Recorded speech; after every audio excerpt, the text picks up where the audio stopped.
Good day guys, welcome to my channel again. අද මං ඔයගොල්ලන් එක්කන් යන්නේ සීක්ලිෆ් බ්‍රිජ් කියලා. මේක තියෙන්නේ සිඩ්නි වල.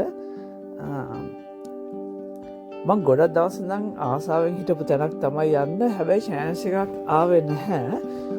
ඔන්න අද chance එකක් ඇවිල්ලා තියෙනවා. මං හිතුවා ඕගොල්ලන්වත් එක්කගෙන මෙතනට යනවා කියලා බලන්න. මේ මොකද මගේ experience එක. එතකොට ඔයගොල්ලොත් එක්ක share කරගන්න පුළුවන් නිසා. මෙතන තියෙන්නේ සිඩ්නි CBD එකේ ඉඳන් ඔයගොල්ලෝ එනවා නම් 1 hour වගේ drive එකක්.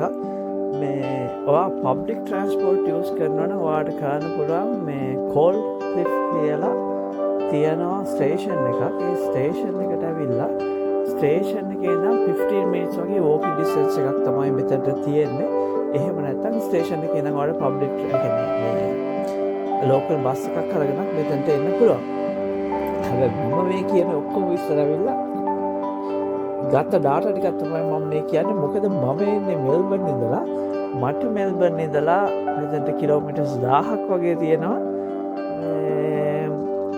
මේක තමයි මගේ මේ රෝඩ් ට්‍රිප් එකේ තුන්වෙනි දවසේ. පළවෙනි දවසේ මම නැවතුණා ඊඩන් කියලා එකක් මේ නිව් සවුත් වේල්ස්ම තමයි තියෙන්නේ. ඊඩන් කියලා හරි ලස්සන තැනක්. බීච් එකත් කිට්ටුව. එතන මම නැවතුණා. ඊට පස්සේ මම දෙවනි දවසේ ඇත්තටම ප්ලෑන් කරන් හිටියේ දෙවනි දවසේ රෑ කැන්බරා වලට යන්න. කැන්බරා මගේ හොඳ යාළුවෙක් ඉන්නා. මම හිතන් හිටියා ඕකේ මම දෙවනි දවසේ රෑ ඒගොල්ලොත් එක්ක ස්පෙන්ඩ් කරනවා සහ තර්ඩ් ඩේ එකේ මම ඒගොල්ලොත් එක්ක කොහේ හරි ඇවිදින්න යනවා කියලා තමයි ප්ලෑන් කරගෙන හිටියේ. ප්ලෑන්ස් ඔක්කොම වෙනස් වුණා. මොකද ඊස්ට් කෝස්ට් එක දිගේ මම ආවේ. කෝස්ටල් වේ එක හරිම ලස්සනයි. මේ මට ඒක නිසා ගොඩක් වෙලා ගියා ඒ ටික බලන්න. මම සඩන්ලි ප්ලෑන්ස් ඔක්කොම චේන්ජ් කරලා මම යාළුවන්ට කතා කරලා කිව්වා මෙහෙමයි මේ මම ඔයගොල්ලන්ගේ දවස් ගෙදර නවතින්න එන්නද මේ ඊළඟ දවසේ එහෙම කියලා මම සඩන්ලි බුක් කරා. මේ දෙක අතරමඟ තියෙන කැරවෑන් පාක් එකක්.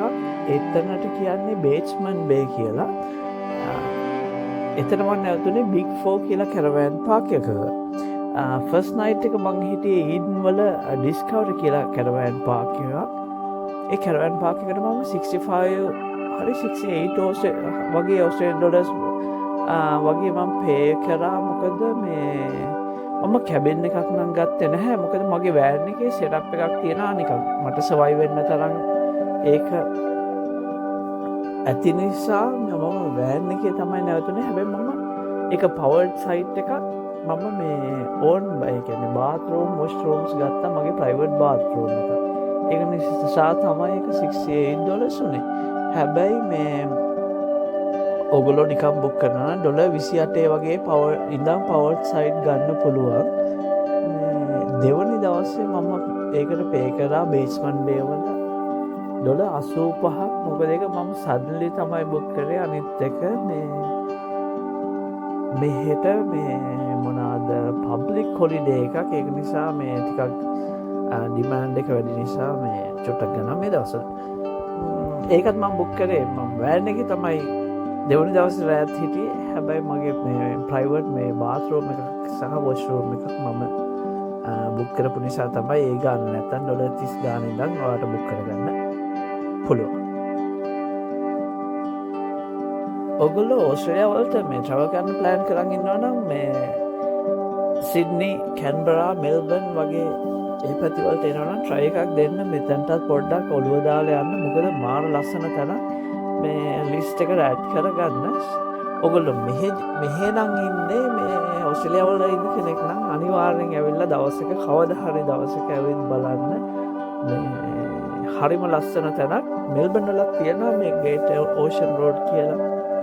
මෙතනට මේ වගේම සිවිල තැනක්. හැබැයි මට හිතෙන්නේ ඊටත් වඩා මෙතන හරි ලස්සනයි. මේ ඔයගොල්ලෝ ප්ලෑන් කරලා කවදා හරි එන්න. ඇවිල්ලා බලන්න මෙතන කොහොමද මම කියනටත් වඩා ඔයගොල්ලන්ට ෆීල් වෙයි මෙතන ඇවිල්ලා මේ ලයිව් බලනකොට.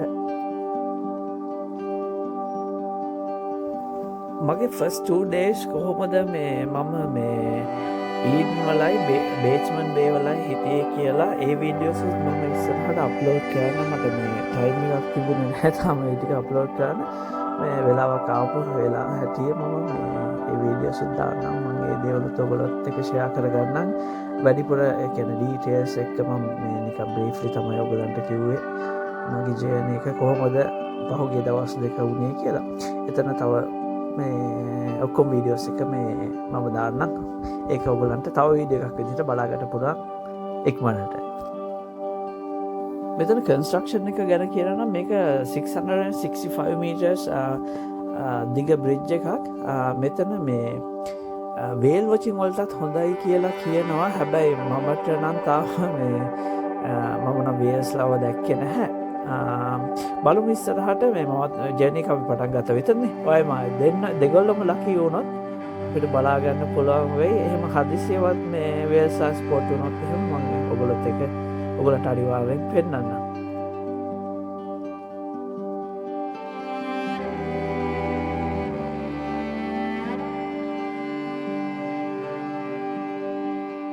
අද පර්ෆෙක්ට් ඩේ එකක් මේ ට්‍රැවල් කරන්න weather wise perfect මේ චුට්ටක් ඉන්න මෙතන පොඩි බ්‍රීෆ් එකක් තියෙනවා මොනවාද මේ බ්‍රිජ් එක ගැන කියලා චුට්ටක් ඉන්න මම ඒක බලලා ඉන්න.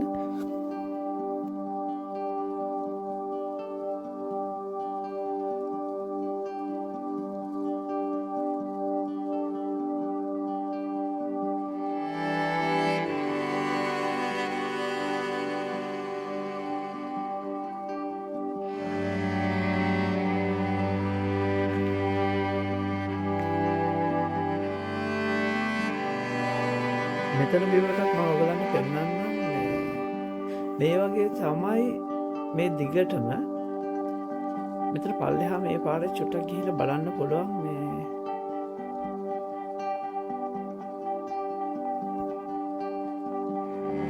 මම ඔයගලන් එක්කන් යන්නම් අනිත් පැත්තට ආපහු මම මේ වැලිය පැත්තට යනකොට මේ පාර කොහොමද කියලා. ටිකක් මෙහෙම යනකොට ලංකාවත් මතක් වෙනවා නේද? ලංකාවත් මේ වගේ ලස්සන තැන් ඕන තරම් තියෙනවනේ. මේ ඊස්ට් කෝස්ට් එක දිගට ඇත්තටම හරිම ලස්සනයි. මේ වගේ තමයි හැමතැනම. ඒක නිසා මම ගොඩක් තැන්වල නැවතුණා සහ එතකොට මේ වෙලාව යනවා තේරෙන්නෙත් නැහැ. ඒක තමයි මගේ ජර්නි එක ටිකක් මේ විදිහට දිග වෙලා ප්ලෑන්ස් වෙනස් වෙලා උනේ. හැබැයි that's okay. මොකද මේ ඒ හැම තැනම මේ හරි ජෝයිෆුල්. මම ඒ ජර්නි එක එන්ජොයි කරා.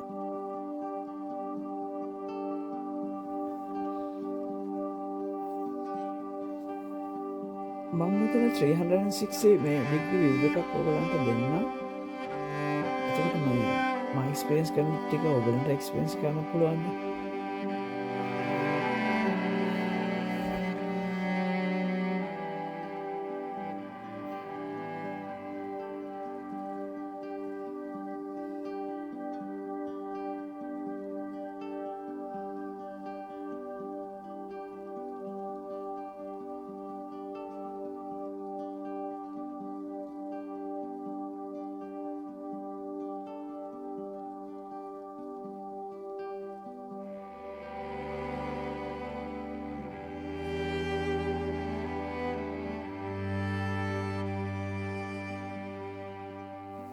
එහෙනම් මම වැඩිය කියවන්නේ නැතුව ඔයගලන්ට මේ වීඩියෝ එක එන්ජොයි කරන්න දෙන්න.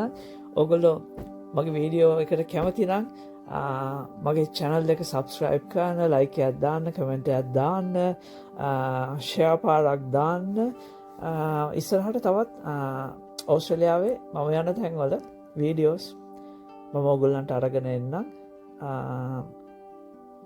ඔයගලන්ට ඒ ටික බලන්න පුළුවන්. ඉතින් එහෙනම් ඔගොල්ලෝ වීඩියෝ එක එන්ජොයි කරන්න. මම දැන්ට නවතින්නම්. වීඩියෝ එකේ ඉවර වෙනකොට අපි ආයෙ හම්බෙමු.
මම මේ වෑන් එක පැත්තට ඇවිදගෙන යන ගමන් තමයි ඉන්නේ.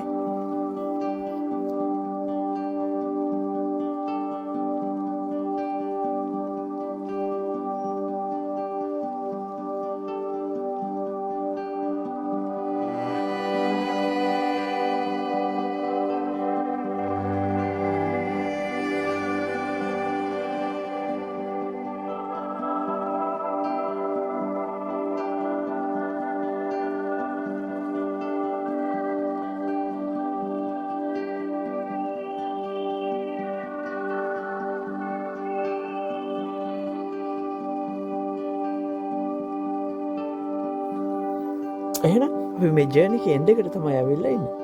මම දැන් යනවා කැන්බරාවලට. කොහොමත් මෙතන ඉඳන් පැය 4ක ඩ්‍රයිව් එකක් තියෙනවා. මොකද මම තාම ලන්ච් ගත්තේ නැහැ. මම කොහේ හරි හොඳ තැනක් බලලා බීච් එකත් කිට්ටුව ලන්ච් අරගෙන කැන්බරා පැත්තට යනවා. thank you very much මගේ channel එකත් එක්ක එකතු වෙලා හිටියට ඕගොල්ලන්ට ආයි දවසක අලුත් වීඩියෝ එකක් එක්ක අපි ඔයගොල්ලෝ හම්බ වෙයි. මං ගිහින් එනකන් ඔයගොල්ලෝ පරිස්සමට ඉන්න.